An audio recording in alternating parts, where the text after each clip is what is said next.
Alors Françoise, quelle est votre recette aujourd'hui? Alors avec les macarons, ma recette c'est une charlotte au chocolat et macarons. Et les macarons de Saint-Émilion. Et ça sent bon. Alors des macarons, c'est la base effectivement de la recette. Il y en a différents types. Alors il y a différents types de macarons. Alors la base de la recette est la même en fait. Les macarons, c'est quoi? C'est du blanc d'œuf, du sucre et évidemment des amandes. Oui, alors là, il y a plusieurs types de macarons. On va les détailler. Alors, moi, je connais plusieurs types de macarons. Le premier que je connais, il y a un petit truc entre. Alors vous parlez, biscuits, voilà. Fait. Là, vous remarquez, ils sont tous différents d'aspect, oui. mais pourtant la base est la même, mais ils ont une chose en commun, c'est que ce sont des coques simples. Oui. Et vous parliez de la coque double. Ce qu'on appelle le macaron parisien. D'accord. Donc ce sont deux coques qui sont collées entre elles par une garniture. Oui, c'est une ça. crème au beurre, enfin ça peut être différentes choses. Ça c'est le macaron parisien. Et là, nous avons 4 exemples de macarons en Nouvelle-Aquitaine qui ont chacun leur spécificité, leur particularité, on le voit bien, mais c'est la coque simple, c'est vraiment ce qui les lie. Alors, parlez-nous de chacun de ces macarons qu'on trouve en Nouvelle-Aquitaine. Alors, commençons par le macaron de Montmorillon qui est là. Meilleur. Voilà. Ah, pourquoi le meilleur, On a un fan, Alex? C'est le vrai. Alors, c'est le vrai. il y a une raison à dire ça, Alex. C'est le vrai. Avez-vous goûté les autres? Non. Il ne serait pas un peu chauvin, notre Alex? Alors, vous venez de Montmorillon, non? Oui. Ça, on va le dire, il est né à Montmorillon, il est né Alex. à Montmorillon. Mais vous avez raison, ils sont excellents en fait, mais ils sont tous très bons. Alors le macaron de Montmorillon, eh bien en fait c'est dans la Vienne, mais il y a d'autres villes dans la Vienne qui font les macarons. Il y en a à Lusignan, de connus. Il y a aussi dans les Deux-Sèvres, on a des macarons à Niort, à Thouars. Alors ils ont une spécificité. D'abord, ils se différencient par la méthode de fabrication, bien que ce soit la même base, et puis aussi par les parfums. Par exemple, le macaron des Deux-Sèvres va souvent être parfumé avec l'angélique, voilà. Mais sinon, alors petit rappel simplement, le macaron, on l'a depuis quand? Eh bien, en Europe, il a été importé au Moyen Âge, et en France, il a été importé au XVIe siècle par Catherine de Médicis. Et à partir de là, beaucoup de villes en France se sont mises à le fabriquer. Merci Catherine. Et, voilà. Et en Nouvelle-Aquitaine, évidemment, on en a aussi, puisque je viens de vous les présenter. Alors Montmorillon, les autres, on c'est vient de voir. Alors Montmorillon, on va déjà peut-être pouvoir en parler. Oui. Et donc ce macaron de Montmorillon, il est fabriqué donc à Montmorillon depuis 1920 par une maison familiale, Ranoux-Métivier, qui d'ailleurs va fêter son centenaire, bien sûr, cette année, et qui est tellement renommé maintenant pour ce macaron de Montmorillon. Alex ne va pas me À Montmorillon, il y a l'octogone et les macarons, de toute façon. Et Ranoux-Métivier, bien sûr, sont vraiment les fabricants de ce macaron, à tel point d'ailleurs qu'ils ont consacré, le pâtissier a consacré un musée au macaron de Montmorillon. Et si vous voulez tout apprendre sur le macaron de Montmorillon, eh bien, vraiment, allez voir ce musée. Mais ils ne donnent jamais leur recette. Ah, mais aucun pâtissier ne donnera sa recette. Jamais, jamais. Et ils ont tous la recette, la vraie, voilà, la vraie, qui se transmettent de génération en génération.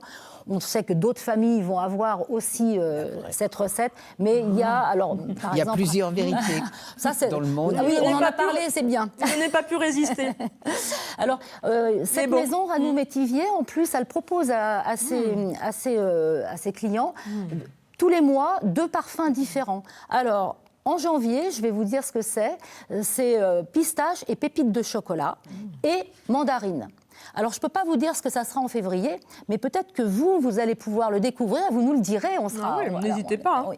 Donc, toujours, et ils sont présentés, comme on l'a vu au début, sur la feuille de cuisson, pour pouvoir mieux les décoller. Bon, donc, ça, je valide. Montmorillon, très bon. Je pense que Vanessa va les je vais tous les manger. Je fais mon boulot, je teste. Alors, on a aussi le macaron de Saint-Léonard. C'est le massepain de Saint-Léonard de Noblat. C'est le massepain qui est là, en Haute-Vienne. Et lui, son histoire, alors, elle est liée complètement au fait que Saint-Léonard de Noblat était une étape importante au moment du pèlerinage de Saint-Jacques de Compostelle. Alors, si les pèlerins descendaient vers l'Espagne, bien, ils en remontaient aussi.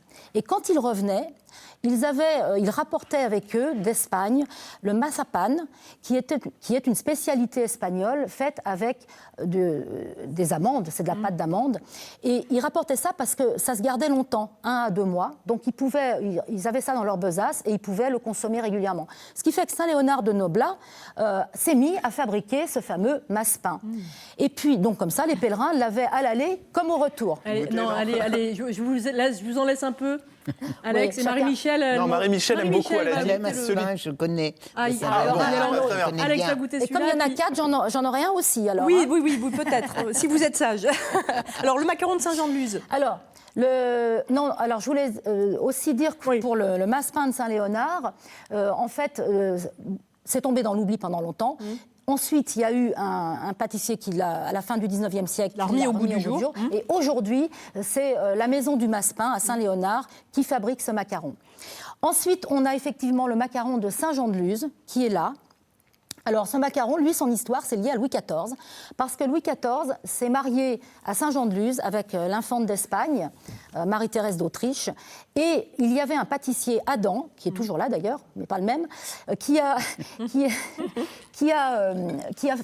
confectionné des macarons de sa spécialité, il les faisait, et il a fait livrer au roi un plateau de macarons, et le roi s'en est délecté, ainsi que l'infante, et la mère du roi, qui était Anne d'Autriche, se sont absolument délectés de ces macarons. Allez, pour et du coup, le pâtissier a poursuivi cette fabrication, de génération en génération d'ailleurs. Aujourd'hui, ce macaron est toujours fabriqué de la même façon et par les descendants de ce pâtisserie qui s'appelle toujours Adam. Il est bon, Marie-Michel ? Il est excellent. Ah. Il a très différent. Oui. Ensuite, on a le macaron de Saint-Émilion, dont je vais vous parler là. Lui, son histoire, il aurait été Parce que là, c'est ce macaron dont vous vous êtes servi pour faire la charlotte. Ouais, et il a été, ce sont les sœurs du couvent des Ursulines à Saint-Émilion, sur les hauteurs derrière la tour du roi, parce qu'il y avait des amandiers aussi sur les coteaux, et elles récoltaient les amandes et elles fabriquaient leur pâtisserie avec. Et donc, ce macaron, aujourd'hui, la recette s'est transmise, mais aujourd'hui, c'est la fabrique du macaron à Saint-Émilion. Alors tout ça recette, pour faire effectivement votre recette, une très belle charlotte, macaron, chocolat. Qui normalement, on la nappe avant de la servir, mais je vous l'ai laissée pour que vous la voyez, d'un chocolat, d'une crème au chocolat. Moi aussi j'en ai. Sinon, voilà. Et on le nappe complètement. Pour que ça, nous en laisser un petit peu, s'il vous plaît. Pour que ça coule bien, voilà. Alors j'arrête. Simplement, pour la fabrication de cette charlotte, eh bien, on va imbiber les macarons, donc il nous faut un sirop que j'ai fait avec cognac, eau et sucre. On le fait bouillir, on laisse refroidir. On va faire bouillir du lait, on met du chocolat fort en cacao à fondre dans le lait. On va après, une fois que c'est bien lissé, on va le verser sur des jaunes d'œufs qu'on va bien lisser ensemble et on va battre au fouet du beurre en pommade, donc mou, avec du sucre glace. Quand le mélange de chocolat est bien refroidi, on va mélanger les deux masses, c'est-à-dire chocolat et le beurre et sucre glace. Et puis on va tremper les macarons dans le sirop et monter la charlotte, le fond d'abord. Et puis, on va mettre la crème au chocolat, on va tremper des macarons, on va dans le cognac et le sirop, on va les mettre sur la crème au chocolat, et ainsi de suite. Ah mais je meurs là, François, je meurs, c'est trop bon. Et on monte autour en même temps. On met au froid. Et ça se démoule très bien parce que c'est une masse qui est importante, qui est compacte, donc on le démoule sans problème. Mais c'est divin. C'est vrai, ça me plaît. Mais je fonds totalement. Vous avez plus de chocolat que de gâteau. J'ai mis beaucoup de chocolat, mais c'est très très bon. Elle a entendu que j'avais dit que normalement ça nappe complètement. J'ai nappé ma part de gâteau. Alors Alex, très bon. C'est hyper bon, c'est fondant, ça vous plaît. Et on est tous conquis. On est tous conquis. C'est mieux qu'il y a 2 semaines. Merci beaucoup Françoise.